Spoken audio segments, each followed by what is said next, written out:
नमस्कार दोस्तों, स्वागत है आपका हमारे YouTube channel study with experience पर। फ्रेंड्स, आज हम बात करेंगे उत्तर प्रदेश अधीनस्थ सेवा चयन आयोग यूपी से लेटेस्ट न्यूज़ आ रही है 26 जून की। और आज है 26 जून और उत्तर प्रदेश अधीनस्थ सेवा चयन आयोग ने 2019 का जो लोअर का एग्ज़ाम हुआ था 672 पदों के लिए, और जिसमें मैंने आपको बताया था कि लगभग 15 गुना अभ्यर्थी क्वालिफाई करेंगे मुख्य परीक्षा के लिए, यानी कि मेंस देने के लिए। कुछ अभ्यर्थी बता रहे थे 20,000 अभ्यर्थियों को बुलाया जाएगा, 20,000 अभ्यर्थियों को। तो आप रिजल्ट देख रहे हैं कि यदि वो वीडियो आपने नहीं देखा तो देख लें और आपको सब चीज़ें क्लियर हो जाएंगी। तो यहाँ पे देख सकते हैं 15,335 अभ्यर्थियों को ही अर्थ घोषित किया गया है मेंस के लिए। और यहाँ पे कट ऑफ की बात करें, रिजल्ट का सेगमेंट आ चुका है और डिटेल से हम बता देते हैं आपको कि किस लंबत आरक्षण, क्षैतिज आरक्षण के बाद जो कट ऑफ रिलीज़ किया है आयोग ने, उसके बारे में मैं आपको दिखा देता हूं। और यहाँ पे 3 सितंबर और 1 अक्टूबर को आयोजित प्रारंभिक परीक्षा के आधार पर ये रिजल्ट डिक्लेयर किया गया है। और यहाँ पे अनारक्षित श्रेणी की बात करें तो यहाँ पे नॉर्मलाइजेशन भी हुआ है, ये देख सकते हैं। यहाँ पे लिखा है आयोग ने कि कट ऑफ अंक नॉर्मलाइज्ड अंक निम्नवत है, तो नॉर्मलाइजेशन के बाद ये आपको परिणाम घोषित किया गया है। और यहाँ पे अनरिजर्व कैटेगरी की बात करें तो 206 कट ऑफ गई थी और गई है। अनुसूचित जाति की बात करें 188, अन्य पिछड़ा वर्ग 206 और अनुसूचित जनजाति 155। तो यहाँ पे दोनों की, यानी कि अनारक्षित और ओबीसी दोनों की कट ऑफ बराबर गई है 206, और यहाँ पर भी 206 है अन्य पिछड़ा वर्ग की और अनारक्षित। और क्षैतिज आरक्षण की बात करें, यहाँ पे कट ऑफ कितनी गई है? स्वतंत्रता संग्राम सेनानी आश्रित जो हैं उनकी 191 गई है। विकलांगजन जो भी अभ्यर्थी हैं उनके 178 गए हैं। ये क्षैतिज आरक्षण के बाद कट ऑफ है। भूतपूर्व सैनिक की बात करें तो 172 है। और महिला की बात करें, वुमेन्स को भी यहाँ पे क्षैतिज आरक्षण का ही लाभ दिया जाता है यूपी आयोग के द्वारा, और यहाँ पे 194 गई है। और यहाँ पे बात करें सहायक उद्यान निरीक्षक के पद के लिए जो कट ऑफ की बात की जाए तो अनारक्षित अभ्यर्थियों के लिए 196 गई है, अनुसूचित जाति के अभ्यर्थियों के लिए 172 गई है, और अनुसूचित जनजाति 139 गई है। और यहाँ पे, और हाँ, ये बात 300 टोटल मार्क्स 300 का था, 150 प्रश्न थे और 2 नंबर का एक क्वेश्चन था और 0.25 माइनस मार्किंग थी। 0.25% की बात कर रहा हूँ, ठीक है, यानी कि 2 अंक का क्वेश्चन था तो आपका 0.50 मार्क आपका कटता था, और एक का 0.25 मान सकते हैं इस हिसाब से। तो यहाँ पे कट ऑफ की बात करें तो अन्य पिछड़ा वर्ग की बात की जाए तो 196 गई है। यहाँ पे भी दोनों यानी अनरिजर्व और अन्य पिछड़ा वर्ग की कट ऑफ बराबर गई है। और क्षैतिज आरक्षण की बात करें तो स्वतंत्रता संग्राम जो सेनानी आश्रित हैं इनकी 180 गई है। विकलांगजन 174 गई है। भूतपूर्व सैनिक की बहुत ही नॉमिनल यानी बहुत ही कम गई है, 90, सोच सकते हैं 90 300 में, और 192 महिलाओं की, यानी कि आउट ऑफ 300।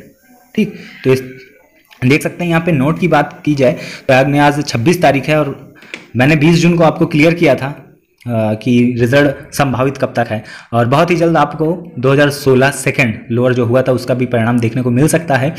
और मुख्य परीक्षा हेतु श्रेणीवार 15 गुना अभ्यर्थियों को ही अर्थ घोषित किया गया तथा 15 गुना अभ्यर्थियों को लेते समय निकटस्थ न्यूनतम पूर्णांक तथा उस पूर्णांक को प्राप्त करने वाले सभी अभ्यर्थियों को मुख्य परीक्षा हेतु अर्थ घोषित किया गया है।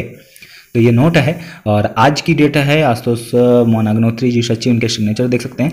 और जो भी ऑथेंटिक न्यूज़ है हमारे चैनल के माध्यम से आपको दिया जाता है, तो आपने हमारे चैनल पे पहली बार वीडियो देख रहे हैं तो चैनल को सब्सक्राइब करना ना भूलें, बेल आइकन को अवश्य प्रेस कर दें जिससे आपको टाइमली नोटिफिकेशन मिलता रहे।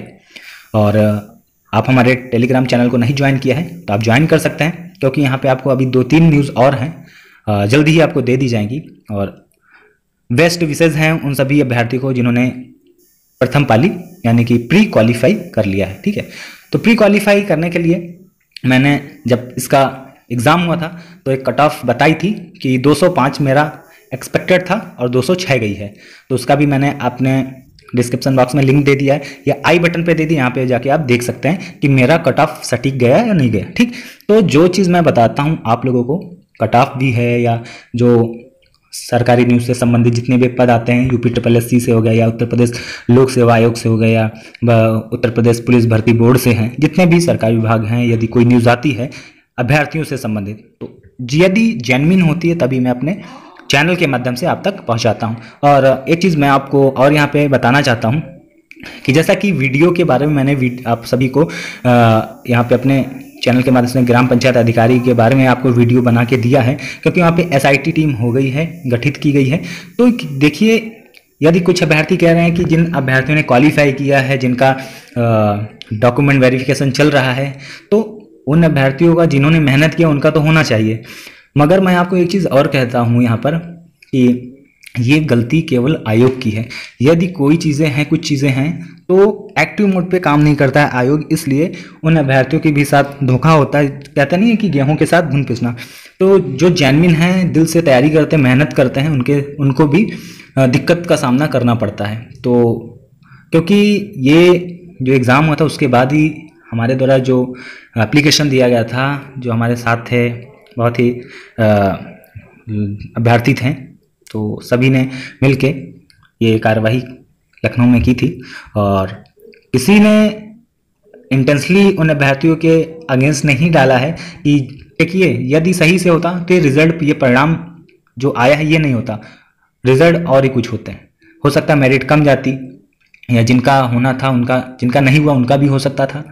और वर्तमान में देखिए, कुछ अभ्यर्थी गलत शब्दों का प्रयोग कर रहे हैं, तो आपकी मेंटेलिटी है और भी यूज कर सकते हैं, मुझसे फ़र्क नहीं पड़ता है।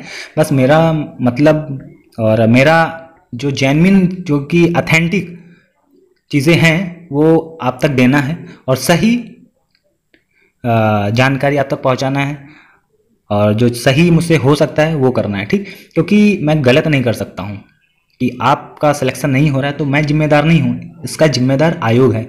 आयोग आप सभी की ज़िंदगी के साथ खिलवाड़ कर रहा है। जैसे देख सकते हैं आप, एक्साइज कांस्टेबल 2016 प्रथम में आया था, प्रथम सप्ताह में आया था, यानी जनवरी में आया था। ये रिजल्ट आज तक नहीं आया, तो इसका जिम्मेदार मैं नहीं हूँ, ठीक है।